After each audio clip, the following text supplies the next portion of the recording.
Guys, my name is Landon Kesler. I'm with Idaho First Mortgage. We have offices here in Idaho Falls and in Rexburg. Now today I just wanted to talk to you a little bit about the importance of the pre-approval process. Also wanted to talk to you a little bit about the process of getting pre-approved, and then some of the things to be aware of as you're preparing yourself to buy a home, some of the do's and don'ts that can help ease some of the pain when getting a loan. First thing is, why is it important to get pre-approved? Why does a real estate agent ask you, hey, have you met with the lender? Have you already gotten pre-approved for a mortgage? And there's a lot of good reasons for this. A real estate agent doesn't want to waste their time. You know, they're busy, they want to be efficient, so they want to work with people that can actually buy homes. And so it's extremely important to them that a potential buyer that they're working with has already met with the lender and knows exactly what they're capable of doing. And that's the other reason it's important to get pre-approved. So you as a buyer know exactly what you're capable of doing. How much can I buy? What's my monthly payment going to be? What kind of loan program should I be looking for? And all of those things are things that you discuss with your loan officer or with your lender as you're going through the pre-approval process. Also, if you get that credit, you're going to pull your credit as part of the process, and there may be some things that you didn't even know existed on your credit report. Those things will be found during the pre-approval process. So it's important that those things are found. You can take care of them before you move forward in that home buying process. Now, the pre-approval process is super simple. We try to keep it very easy. The first step is to get a loan application. You can do that in person.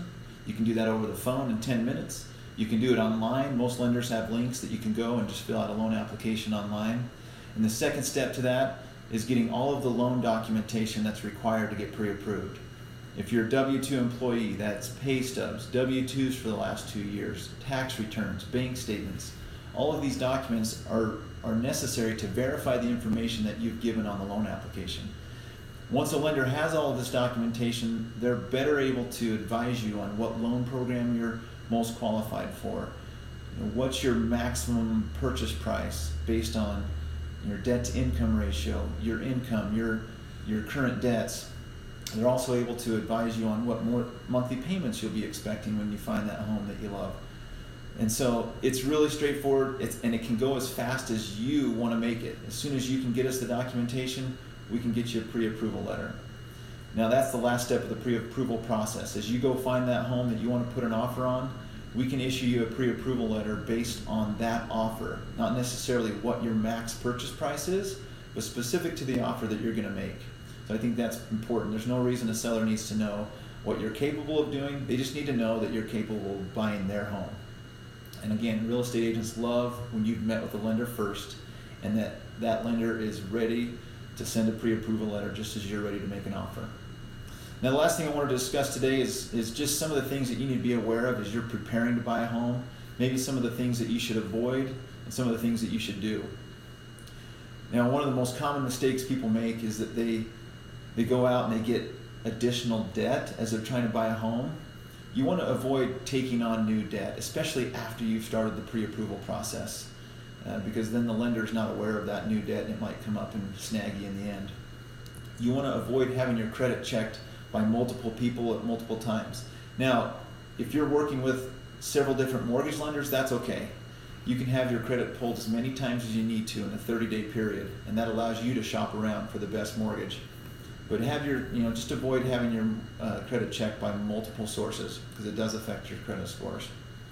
You want to avoid activity in your bank accounts. And what I mean by that is you want to avoid putting large amounts of money into your bank account that have to be sourced.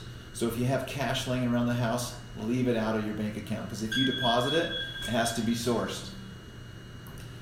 And you also want to avoid, cash is great, but cash can't be sourced during the loan process.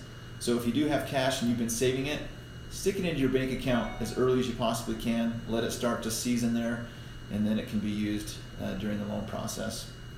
So again, those are some of the things you want to be aware of, and as you're preparing, you want to make sure you keep your job, don't change employment, unless it's of course going to improve your situation.